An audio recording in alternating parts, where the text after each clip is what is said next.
Shalom! Ako si Rabbi Rich. Ngayon, bubuksan natin ang mga balumbon sa 1 Corinto 9:2. Si Shaul na si Apostol Pablo ay nagsimula sa isang hamon. Hindi ba ako malaya? Hindi ba ako sugo ng Mesiyas?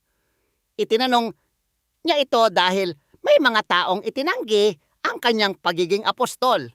Sa wikang Hebreo, ang salita para sa sugo ay shaliach, isang ipinadala na may buong autoridad ng nagsugo sa kanya.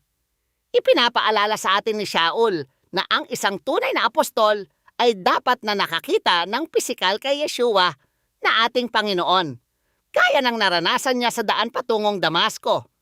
Ngunit hindi lamang siya umaasa sa isang pangitain. Itinuro niya ang mga tao mismo na sinasabi, "Hindi ba kayo ang bunga ng aking paggawa sa Panginoon?" Nilinaw niya na ang pagiging sugo ay hindi tungkol sa isang titulo na mabibili sa paaralan. Ito ay tungkol sa komisyon mula kay Yeshua at ang katibayan ng komisyong iyon sa bunga ng ministeryo. Upang simulan ang mas malalim na pang-araw-araw na paglakad kasama ang Mesiyas, hinihikayat ko kayong bisitahin ang Walk with Yeshua app na nakalink sa paglalarawan sa ibaba. Sinabi niya sa mga taga-Korinto, "Kayo ang buhay na patunay na ako ay sugo ng Panginoon." Ito ang puso ng ating paglakad. Maaaring hindi kilalanin ng iba ang iyong tawag o ang iyong kalayaan sa Mesiyas. Ngunit para sa mga taong ang buhay ay nabago ng iyong paggawa, ang katotohanan ay hindi maikakaila.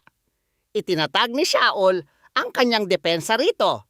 Ang kanyang autoridad ay nakaugat sa kanyang pakikipagtagpo sa muling nabuhay na Panginoon at ang espiritual na ani sa gitna ng mga naniniwala. Pagpalain nawa kayo ng Adonai ng lakas na magbunga na nagpapatunay sa kanyang gawa sa inyo. Samahan ninyo ako sa susunod nating pag-aaral ng salita.